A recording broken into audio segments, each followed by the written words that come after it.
Bonjour les enfants, j'espère que vous allez bien.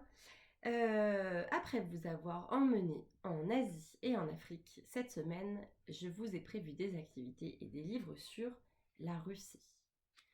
Étant donné que j'ai réussi à trouver beaucoup de livres qui parlent de la Russie, cette semaine je vais vous faire des vidéos tous les jours pour que vous regardiez les images. Il y aura pas d'histoire audio, parce que c'est la première fois que j'arrive à avoir suffisamment de livres à la maison.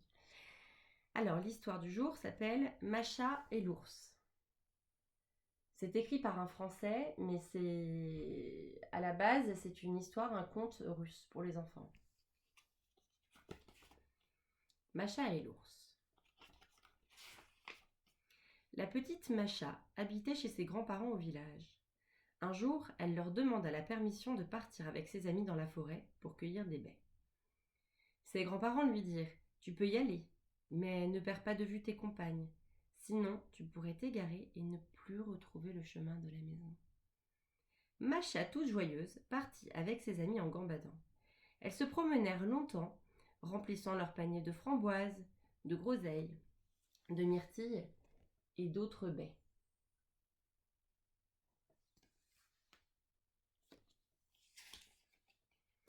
Mais Macha, allant d'un buisson à l'autre, perdit de vue les autres fillettes et oublia complètement la recommandation de ses grands-parents. Elle s'aperçut soudain qu'elle était toute seule. Elle se mit à la recherche de ses amis, mais en vain.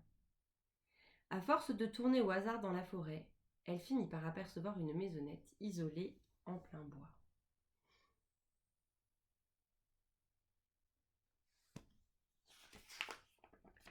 Macha s'approcha et frappa à la porte. Mais personne ne lui répondit.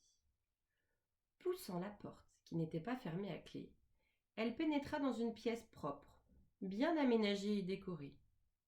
Intriguée, la petite fille s'assit sur un banc, se demandant qui pouvait bien demeurer dans cette maison.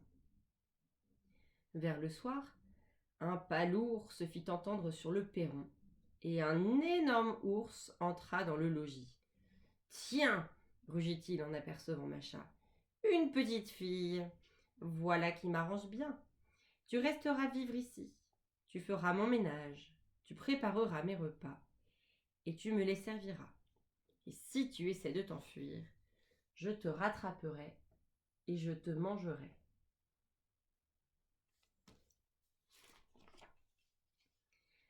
Macha resta donc chez l'ours, qui n'était pas si méchant qu'il en avait l'air. Ainsi plusieurs jours passèrent. Macha trouvait le temps long après les siens et réfléchissait aux moyens de s'en aller. L'ours la laissait souvent seule à la maison pour partir courir les bois, mais elle était incapable sans aide de retrouver le chemin de son village.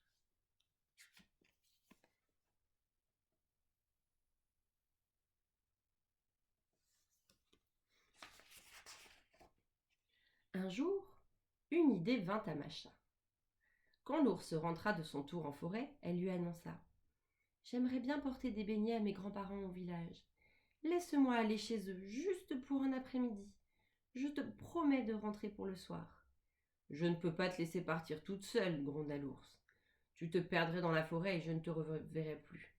C'est moi qui leur porterai les beignets. » Macha s'attendait à cette réponse. Elle dit à l'ours : « Fort bien, tu leur feras un grand plaisir et à moi aussi. Je te remercie de ta gentillesse. »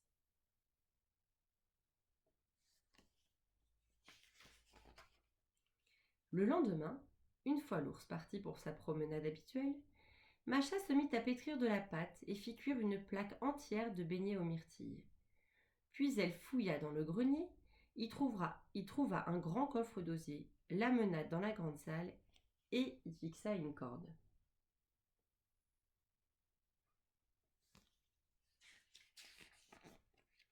Quand l'ours revint, elle lui dit : « Voilà des beignets que j'ai préparés pour mes grands-parents.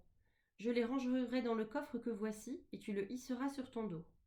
La maison de mes grands-parents est la première du village, tu la trouveras facilement. » Et elle ajouta : « Seulement attention, les beignets sont pour mes grands-parents, pas pour toi. Je grimperai sur un grand chêne et je te surveillerai. Si tu essaies d'ouvrir le coffre, je te verrai.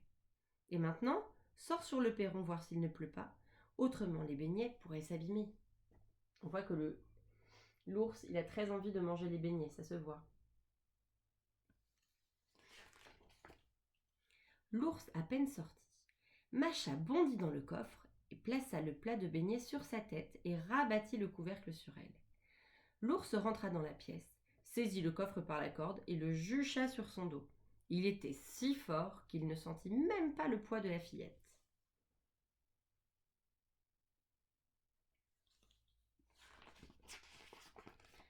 Mais l'ours était très gourmand et il avait très envie de goûter aux beignets.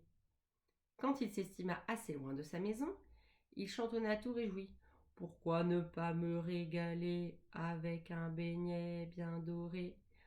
Sous cet arbre je vais poser le gros coffre en osier tressé. Il se pourléchait déjà les babines, quand il entendit soudain, venant de derrière lui, une petite voix. Ours, ne me désobéis pas, mes beignets point tu ne mangeras. Oh, flûte, se dit l'ours. Elle a vraiment de bons yeux, cette petite. Elle arrive encore à me surveiller de si loin.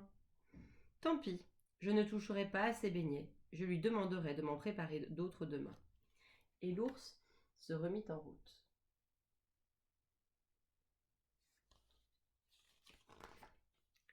L'ours arriva au village, trouva facilement la maison des grands-parents et entra dans la cour. Il frappa de toutes ses forces à la porte, et aussitôt 3 gros chiens surgirent de derrière la remise et se jetèrent sur lui. Je ne veux quand même pas risquer de me faire mordre pour le caprice d'une gamine, se dit l'ours. Je vais laisser le coffre au milieu de la cour, les grands-parents se débrouilleront avec.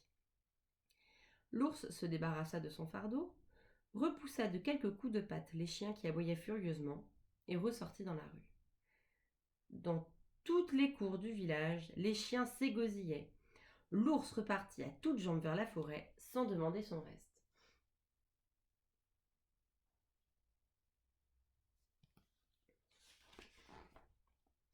Alertés par le tintamarre, les grands-parents de Macha sortirent dans la cour. Ils virent alors un grand coffre qui s'ouvrait. Un plat rempli de beignets apparut, s'éleva, et de dessous le plat surgit leur petite fille, un sourire malicieux aux lèvres. Grande fut leur joie à tous les 3 de se retrouver. Attablés autour du plat de beignets, le grand-père et la grand-mère firent compliment à Macha de son astuce. Et Macha riait toute fière. Ça, et je vous montre la dernière page où il n'y a pas d'écriture, mais c'est là où on voit que Macha est très fière. Voilà pour cette histoire. Je vous dis à demain pour un nouveau conte russe.